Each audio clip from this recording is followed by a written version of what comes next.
ارے ایک ہی سماج ہے جو بی جے پی کے خلاف ووٹ دے رہا ہے، اس کا نام مسلمان ہے۔ باقی کے سب سماج ہیں، ان کی اکثریت، ان کی میجارٹی بی جے پی کو ووٹ ڈال رہی ہے، مگر ہمارے گلے میں سانپ ڈال دیا گیا کہ نہیں، تم بی جے پی کو روکو۔ ارے بتاؤ تم نے ہریانہ میں کیوں نہیں روکے بی جے پی کو؟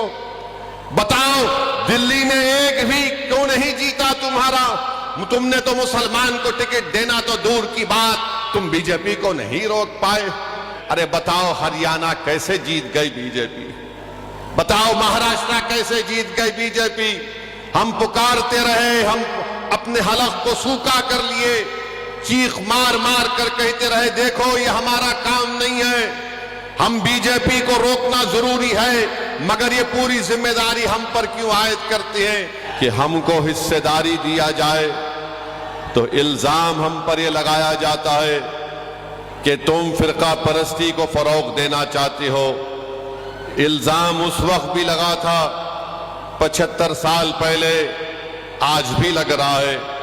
میرے عزیز دوستوں، بزرگوں، نوجوانوں، میری اس بات کو آپ ذہن نشین کر لیجئے کہ جب مجلس اس بات کا مطالبہ کرتی ہے کہ مسلم اقلیت کی بھی ایک لیڈرشپ ہونی چاہیے، مسلم اقلیت کو بھی ان کا حصہ ملنا چاہیے اقتدار میں، تو آج جو لوگ مجلس کو گالی دیتے ہیں اور الزام لگاتے ہیں، مجھے ان کے الزام کی فکر نہیں ہے، کیونکہ یہی لوگ تھے جو 75 سال پہلے بھی مولانا آزاد پر الزام لگائے۔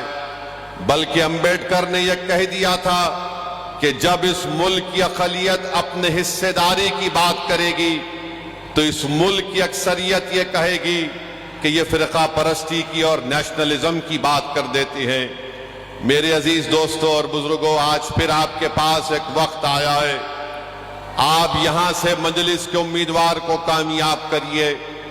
یہ ایک شخص کی کامیابی نہیں ہوگی، بلکہ یہ آپ کی ایک سوچ کی کامیابی ہوگی۔ یہ ایک شخص کو آپ متحدہ طور پر اپنا ووٹ ڈال کر کامیاب نہیں کریں گے، بلکہ آپ اپنی ایک لیڈرشپ کو مضبوط کریں گے۔ بھارت میں سب سماج کی لیڈرشپ بن سکتی ہے، مگر اگر کسی ایک سماج کی سیاسی لیڈرشپ اگر کوئی برداشت نہیں کرتا تو وہ مسلمانوں کی سیاسی لیڈرشپ کو کوئی برداشت نہیں کر سکتا۔ منشا اور مقصد ایک ہی ہے کہ ہم غلامی کرتے رہیں، ہم بھیک مانگتے رہیں، ہم اقتدار میں حصہ کا مطالبہ نہ کریں، بلکہ آج ہم کو یہ کہا جاتا ہے کہ اگر تم زندہ ہو تو ہماری وجہ سے ہو۔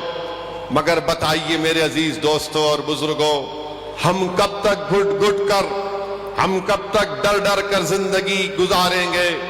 جمہوریت ہے، بھارت کے آئین کے مطابق، سمویدھان کے مطابق ہم سب تمام برابر ہیں، ہم انسان ہیں، اور جس طرح ہر کسی کو اپنے سماج کی لیڈرشپ بنانے کا قاصل ہے، اسی طرح بھارت کے مسلمانوں کو بھی اپنی لیڈرشپ بنانے کا اختیار حاصل ہے۔ لوگ بار بار کہتے ہیں کہ مجلس جس چیز کی بات کرتی ہے اس سے بی جے پی کو فائدہ ہوگا۔ میں ان لوگوں سے پوچھنا چاہ رہا ہوں، بتاؤ ہم کیا دنیا میں اس لیے پیدا ہوئے کہ تم کو جتائیں، تم کو کامیاب کریں، اور ہم ووٹ تم کو ڈالیں اور تم بی جے پی کو روک نہیں پاتے ہو؟ بی جے پی اقتدار پر دوبارہ آ جاتی ہے۔ یاد رکھیے، بھارت کے مسلمانوں کو اس بات کا فیصلہ کرنا ہے کہ آپ کب تک نام نہاد سیکولر پارٹیوں کے جھولی میں اپنا ووٹ ڈالیں گے۔ بی جے پی کو جو روک نہیں پاتے، میں نے اس وقت بھی پارلیمنٹ میں اٹھ کر کہا تھا جب 2024 کے چناؤ کا رزلٹ آیا تھا، میں نے کہا تھا کہ محبت کی کامیابی نہیں ہے۔ جس طرح تیسرے مرتبہ نریندر مودی بھارت کے وزیر اعظم بنے، یہ محبت کی کامیابی نہیں ہے، یہ نفرت کی کامیابی ہے، اور اسی کی بنیاد پر تیسری مرتبہ بی جے پی 240 سیٹ لے کر آئی۔ مگر سب نے کہا کہ نہیں، بی جے پی کے سیٹ کی تعداد میں کمی پیدا ہوئی ہے۔ یاد رکھیے، اگر آپ پھر سے اس کا شکار ہوں گے، نہیں ہم کو بی جے پی کو روکنا ہے، یقیناً روکنا ہے، مگر روکنے کا مطلب یہ نہیں ہے کہ تم اپنے بچوں کو جو 5 سال سے جیل میں سڑ رہے ہیں، جن کا نام وہ لینا نہیں چاہتے، آپ انہی کو ووٹ دیں گے؟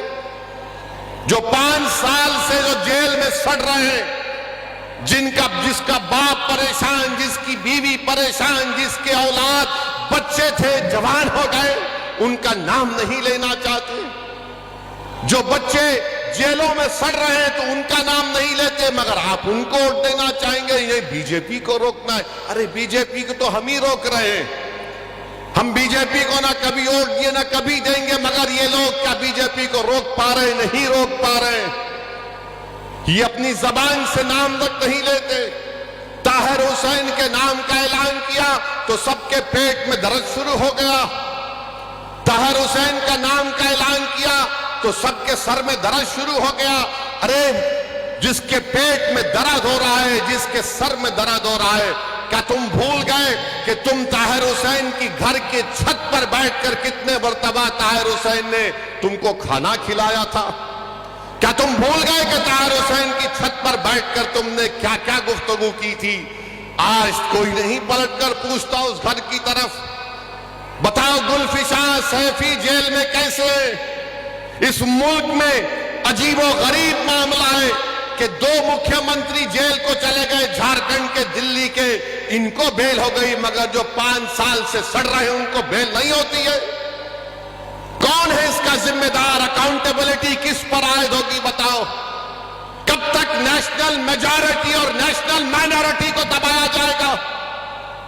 کب تک یہ بحث چلے گی نیشنل میجارٹی ہے، نیشنل مائنورٹی ہے؟ ارے قانون تو سب کے لیے اگر برابر ہے، اگر کیجریوال کو بیل ہو گئی، سسوڈیا کو بیل ہو گئی، تو کیوں نہیں دوسروں کو بیل ہو رہی ہے؟ سب پر بھی وہی گریویس آفینسز ہے، مگر تم کو بیل ہو سکتی ہے اور جو بچے جیلوں میں سڑ رہے ہیں ان کو بیل کیوں نہیں ہو سکتی بتاؤ؟ میرے عزیز دوستوں اور بزرگوں، یہی ناانصافی ہے۔ اگر آج آپ مصطفی آباد سے اپنی آواز کو بلند کرنا چاہتے ہیں، اگر آپ اس ناانصافی کو ختم کرنا چاہتے ہیں، تو متحدہ طور پر اپنے ووٹ کا استعمال کریے۔ میں ذمہ داری کے ساتھ مصطفی آباد میں کھڑے ہو کر آپ تمام بزرگوں، نوجوانوں اور ہماری ماں اور بہنوں سے عرض کرنے آیا ہوں، یہاں سے اگر آپ بی جے پی کی کامیابی کو روکنا چاہتے ہیں تو آپ کو مجلس اتحاد المسلمین کے امیدوار کے حق میں متحدہ اپنے ووٹ کا استعمال کرنا پڑے گا۔ ہاں، میرے جانے کے بعد اور چناؤ کے دوران بہت سے لوگ آ کر بہت سی باتیں کہیں گے، ارے کیا کر رہے ہو، ویسی صرف جذباتی تقریر کرتا ہے۔ ارے جذباتی تقریر اگر تم نہیں کر سکتے تو اس میں میرا کیا غلطی ہے؟ میری کیا غلطی ہے؟ مگر یاد رکھیے، میں جذباتی تقریر نہیں کرتا ہوں، میں سچائی کو بیان کرنے کی کوشش کرتا ہوں۔ امتیاز جلیل کو ہرانے والے کون مسلمان تھے؟ امتیاز جلیل کو ہرانے والے مسلمان تھے اورنگ آباد میں۔ ناصر صدیقی کو ہرانے والے کون تھے؟ مسلمان تھے۔ دھولیا سے جہاں پر مجلس کا ایم ایل اے تھا، فاروق شاہ کو ہرانے والے کون تھے؟ ہمارے ہی صفوں میں وہ میر جعفر اور میر صادق کے ایجنٹ چھپے ہوئے، وہ دوبارہ مصطفی آباد کو بھی آئیں گے، آ کر تم سے کہیں گے میں تم کو کہہ رہا ہوں۔ کسی شاعر نے بڑا اچھا کہا تھا، وہ شعر یاد آ رہا ہے، کیا کہا تھا شاعر نے؟ واقف نہیں ہے جو لوگ سفر کے اصول سے، واقف نہیں ہے جو لوگ سفر کے اصول سے، سائے کی بھیک مانگ رہے ببول سے۔ یہ وہ لوگ ہیں آ کر وہی سیکولرزم کا پرانا راگ لگائیں گے۔ رے کہاں کا سیکولرزم ہے بتاؤ؟ یہ سیکولرزم ہے کہ کیجریوال کو بیل مل جاتی ہے اور دوسروں کو نہیں ملتی؟ کون سا سیکولرزم ہے بتاؤ یہ؟ میرے عزیز دوستوں اور بزرگوں، میری آپ سے دعوت گزارش ہے کہ متحدہ طور پر اپنے ووٹ کا استعمال کریے، ڈرنے اور گھبرانے کی ضرورت نہیں ہے۔ اب ہمارے جانے کے بعد مجلس کے امیدوار کا جلسہ ہو چکا تو لوگ آ کے بولیں گے دیکھو بی جے پی کو روکنا ہے، یقیناً روکنا ہے۔ کوئی آ کر اگر یہ کہے گا کہ دیکھو اپنے بچوں کو